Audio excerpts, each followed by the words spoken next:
¿Por qué no me llevas a un sitio de eso donde dices que no existe? Ostras, no lo sé. Y además, si lo dijera y lo tuviera clarísimo, sería también como un poco... Daría rabia, ¿no? Como, pues tienen una cosa que no tienen... Pero, no sé, yo intento que sean muy naturales y que reflejen mucho lo que a mí me apetece hacer, lo que a mí me apetecería escuchar, lo que yo tengo en la cabeza.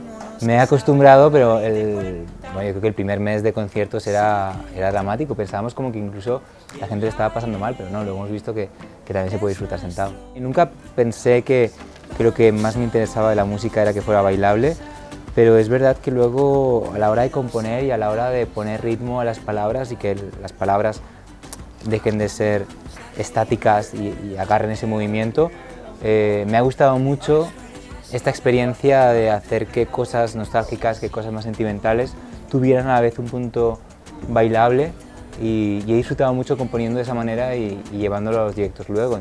Igual que no harías una fiesta de pijamas con gente que no conoces mucho o que te da mal rollo, pues con las canciones igual. Me gusta haber tenido un poco de esa conexión personal y haber visto en esa persona cosas que sean compatibles conmigo, ya no digo semejantes, pero sí por lo menos compatibles o que nos entendamos de una manera parecida. Es que tampoco es tan buen rollera mi música. Yo muchas veces en las entrevistas y en las promos me dicen, no, tal, haces música muy buen rollera. Pues hay de todo, y de hecho las canciones más buen rolleras también luego tienen un lado más sensible y yo siento que es un poco como el yin y el yang. Entonces yo creo que tampoco se puede forzar, como tampoco me gusta forzar las cosas tristes y trascendentales para que parezcan más interesantes, tampoco me gusta forzar el buen rollismo y decir, venga, vamos a hacer una canción buen rollera porque la gente necesita eso, tampoco me gusta forzarlo. No sé, todos los discos tienen una cosa que me hace disfrutarlos de una manera diferente y que coincide mucho con lo que me apetecía en ese momento de la vida, entonces siempre te diré que el último es lo que más disfruto, pero luego cierto que cantando canciones más antiguas, pues he recuperado sentimientos de esas canciones y he pensado, wow, qué guay cuando hice esta canción y por qué la hice y qué bonito es estar compartiéndola ahora. Entonces, si es el más homemade y el más disfrutón, no sé, al final los disfruto todos más o menos igual. Y es cierto que lo más nuevo siempre lo disfrutas un poco más.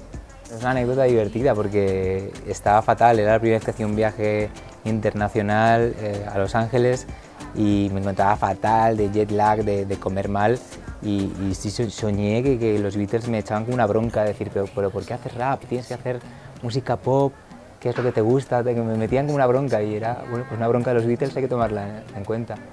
Para mí sí, no sé si para todo el mundo, pero para mí sí, porque el germen creativo es previo a la herramienta con la que luego se canaliza y a mí siempre me gustó ilustrar y cuando empecé a dedicarme a la música sentí y siento a día de hoy un paralelismo muy grande en el proceso creativo entre una cosa y otra, aunque la herramienta sea diferente.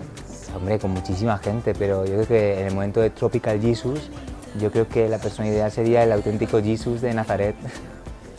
No sé si bebería alcohol, sí, ¿no? Porque convirtió el agua en vino, se lo bebería después.